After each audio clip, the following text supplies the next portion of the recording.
So, ayan, good morning everybody. Ito na tayo. Ito ang ating routine sa umaga.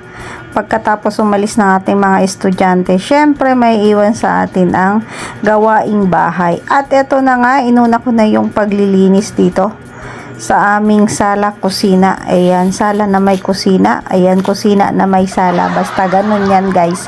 Kasi wala yung divider, dere-derecho yan. So, pagpasok mo, kita mo na yung sala and then may kusina na rin. O, diba? So, ayan, naglilis na tayo dito. Nagwalis lang tayo. Kasi marami silang kalat, laglag ng mga kanin-kanin kapag sila ay kumakain. Sa umaga talaga, guys, pinakakain ko sila ng kanin para alerto sila and hindi sila magutom habang sila ay nasa school. Importante kasi yung almusal, guys, dahil yun ang ating breakfast nga. Kumbaga ay para maliksi ang ating katawan at para may gana tayong mag-isip sa school. Ayan, pagkatapos nyan, marami pa tayong isusunod pero eto muna ang aking tatapusin, guys. Madali lang naman magwalis dito. Kagabi, floor wax to ng aking isang estudyante kasi nakita niya meron akong floor wax na binili.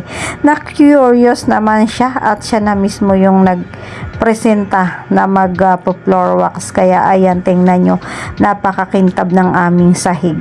O, diba? Pag sila naku-curious sa mga bagay-bagay na binibili ko, nagagamitin dito sa aking tinitirahan, ay sila na mismo yung gumagawa. No? So, ayan, tatapusin ko lang tong aking pagwawalis at ibabalik tong mga upuan sa kanilang pwesto. At pagkatapos nito, marami pa tayong susunod na gagawin. Kaya samahan nyo ako.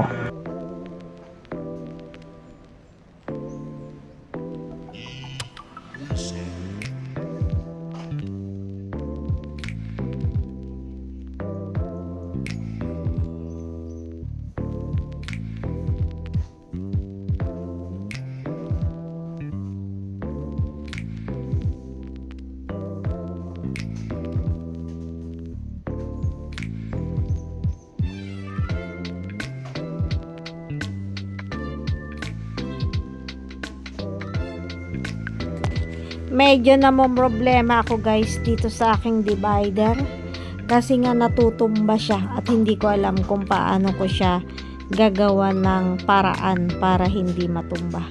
Nakikita nyo ba tong divider malapit sa may pinto? Ayan, dito ko siya nilagay kasi wala naman ibang space. Basta dyan ko siya nilagay kasi sa tingin ko maganda siya dyang tingnan. Kaya lang, guys, namomroblema ako dyan dahil natutumba siya. So, ayan, tapos na ako magwalis. And syempre, ang next natin gagawin ay ito naman. So, ayan, guys. Ng pinggan. After natin maglinis, syempre dito naman tayo sa mga pinggan. Ito talaga yung life natin. Pagkatapos pumasok ng ating mga estudyante, sa ating lahat ay iwan yung mga gawaing bahay. Ayan, ito yung routine ng ating umaga. Tapos, ayan, kailangan natin magsugas and then after this one is tayo naman ay magla-live selling, no? Maaga pa lang, guys, pumigising na talaga ako para kung sakali na may mga biglaang lakad, may tatawag si Ate Tess na kailangan sumama kay Kuya Bal. Yan, kung pwede kami makasama sa mga lakad ni Kuya Bal, yun, makakasama kami, makasama ako. Kaya maaga pa lang pinatapos ko na lahat ng gawain. Ito yung ating daily routine sa ating life. So, ayan, marami pa akong kailangan gawin. Marami pa akong gustong ayusin dito sa aking inuupahan. Pero, unti-unti lang. Mga budget friendly lang. Kasi hindi naman to sa ating bahay. Gusto ko lang maayos yung tindahan. Ayan, kung nakikita nyo, wala yung kesame. Ayan, dun sa kabila, guys, wala yung kesame. I-DIY ko yan. So, abangan nyo. Magdi-DIY ako ng case ano. Ayan. So, okay. Hugas serye muna tayo.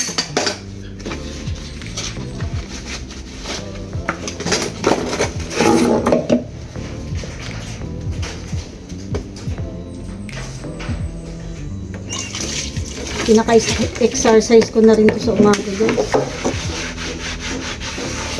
Hindi ko na kailangan mag-exercise. Ay, paglilinis pa lang, nagagalaw na lahat ng katawan.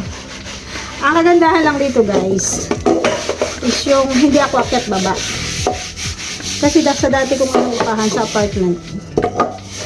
Dati kong upahan. Akyat baba, napapagod ako. Pagod ako mag-akyat baba. Tapos, pag may nalimutan akong linisin sa taas, babalik pa uli ako. Ganon. And then, kapag yung nandun na ako sa baba, parang nakakatamad na naman umakyat. Mataas din yung hagdan dun. Nasa 12 na baitang. Pero matagal tayo dun, guys. Ang tagal ko dun. Naka 5 years ako dun. Grabe, no? Sana dito wag ako masyadong magtagal. Pagkaroon ako ng sariling bahay. Yan na. Pag-try nyo, guys, tama nyo sa ganyan.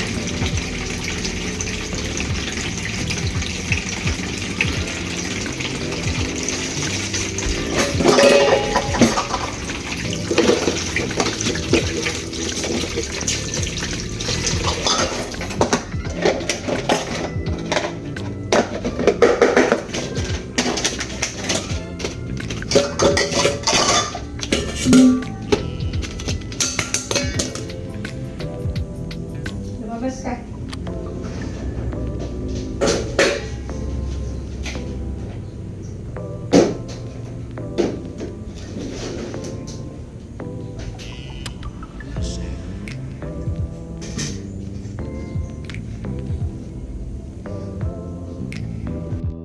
Bisita tayo, guys.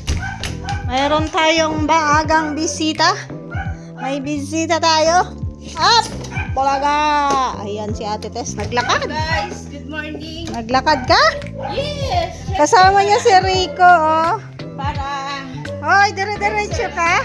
may small drinks akong pasalubong. Ay, wow. Thank you so much. Ano, Tama mainit, pang mainit kape. pa. Kape tayo. Init pa, guys. Rico, how are you? Oh, si Rico pilatom. Oo nga. Pilatom ka? Pinabantayan mo si Ate Tess? Ayos, oh. Pinaka-uwi ko nga yung uwi. Kasi Naghahatid talaga yan. ang mga aso doon nagkanda-kanda. Anuhan sa kanya. Naghahatid talaga yan. Kahapon na. Baba, Padala din niya ni Kuya. mabait ka Pero talaga, iniwanan ano? na nila ni Boss B. Sinampa na siya sa H100. Tapos nung bumalik, sinauli. Buti Mabait yan kasi. si Rico, eh. Mabait talaga yan. Oo, talaga. Naghahatid yan. Nalikuhan nito ni Papa Marky no? Ay siya. Si Papa Marky. Mabango ka na pala, Rico, ah. Tignan mo, oh. Oo. Andito na siya. Dito siya pupunta. Dito lang ako. Punta ka na doon. Ano na. Ano ka? Mabantayan ka. Ano talaga ako? Eh di wow. Mamaya pa siya uwi. Mamaya pa. Mamaya pa. Mabait tayo. Alam mo bahay mo to ha? Kilala man kasi ako ni Rico, eh. Dati niyahatid din ako niyan. Talagang umupo siya oh.